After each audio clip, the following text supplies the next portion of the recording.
guys! How are you today? Yun na, bumalik tayo sa pagluluto. Matagal-tagal din. Kasi may nagtanong sa akin, bakit hindi na ako nagbablog ng aking niluluto? Ayun.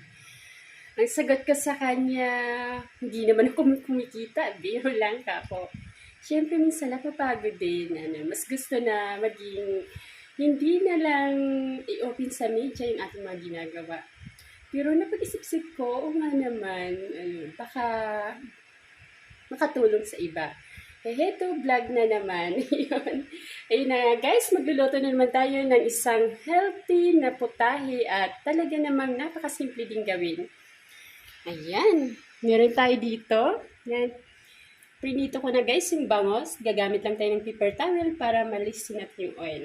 Meron din tayong yan, bawang, sibuyas, at syempre yung ating salted black beans. Fermented na rin siya guys, kaya talagang masarap na siya. At hinugasan ko lang siya ng konti para least salty. Alam mo naman, kailangan laging healthy. At yung ating siling panigang. Konti lang siya guys, para hindi maanghang. At yung pinaka main ingredients ito, yung ating kamatis. Ayan. Since mura rin itong huli ang kamatis, kaya damihan na natin. Yan. Gumamit tayo ng mga simpleng ingredients pero very healthy kagaya ng kamatis na talaga naman paborito ng ating puso. Ayan. Start na tayo guys. Nagpainit na rin ako ng ating lutuan.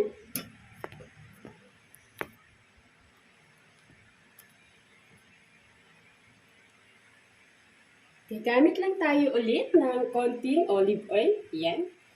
Para healthy yung ating niluluto. Konti lang siya guys. Maigisa lang natin yung ating bawang sibuyas.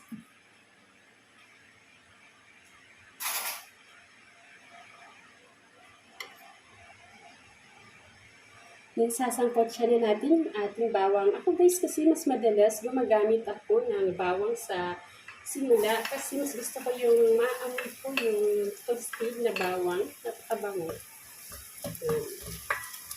Pwede din rin yun sa inyo guys. At yun na nga, kaya sabi ko, nagluto ulit ako para dun sa mga nag-start pa lang magluto, maaaring makatulong. Kaya yun. Sangkot siya lang natin. So guys, ipagsa lang natin yung ating bawang. Ayan.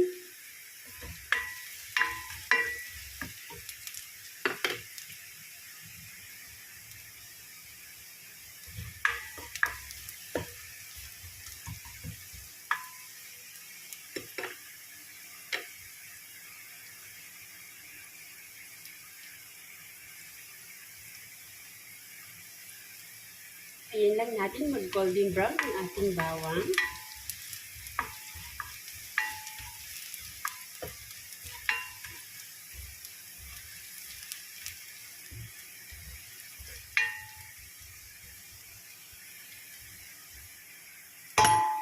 Ayaw ko na nga rin sana mag-vlog guys. Kaso, sabi niya, bakit hindi na ako nagluluto online or nag-vlog na?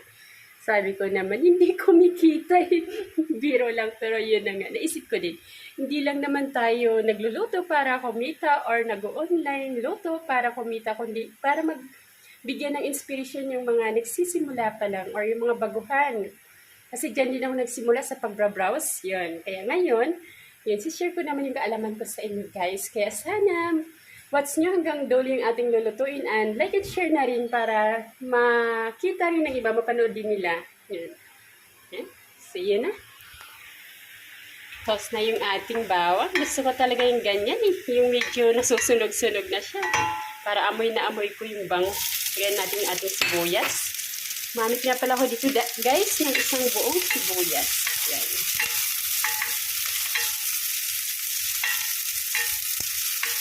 Basta lang natin siya hanggang sa maluto yung ating sibuyas.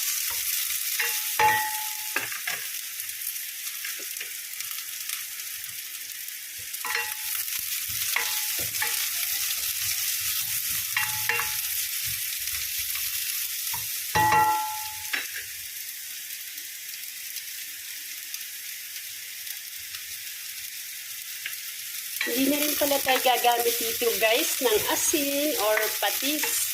Kasi yung ating black beans, salty na siya. Kaya yun na lang yung gagamitin natin pang-alat para healthy yung ating niluluto. Kailangan natin magluto ng medyo hindi maalat na mga pagkain.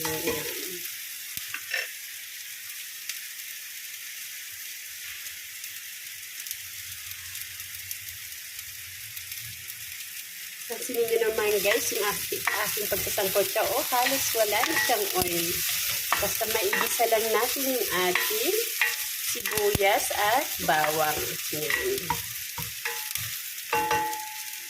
Siyempre, yung ating kamatis na rin kasi mas healthy yung kamatis pag nagigisa. Okay. Angkat ka lang natin ito hanggang sa maluto yung ating kamatis.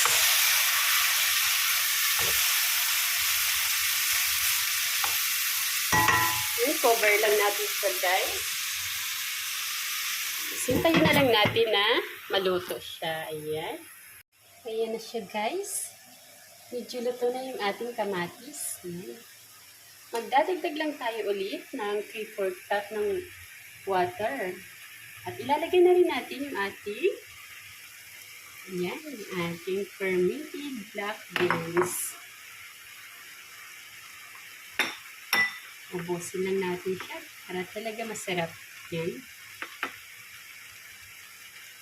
Kayo guys, kung gusto niyo yung medyo maalat, pwedeng hindi niyo hugasan, pero ako hinugasan ko siya ng 2 beses para ayos talaga yung pagkaalat niya. Yan. At dagdagan din natin na 3/4 cup ng water. Ayan, 3/4 cup siya. Ayan.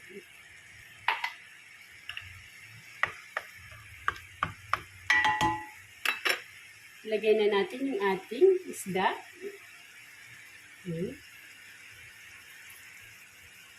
Gaya ng sabi ko sa inyo guys, make sure lang ulit na malinis yung inyong mga kamay pag nagluluto kayo dahil sa kusina talagang gagamitin natin yung ating kamay.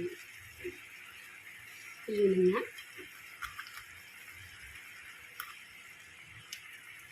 Lubog lang natin siya para ma-absorb ng ating isda yung lasa ng ating kamatis at black beans.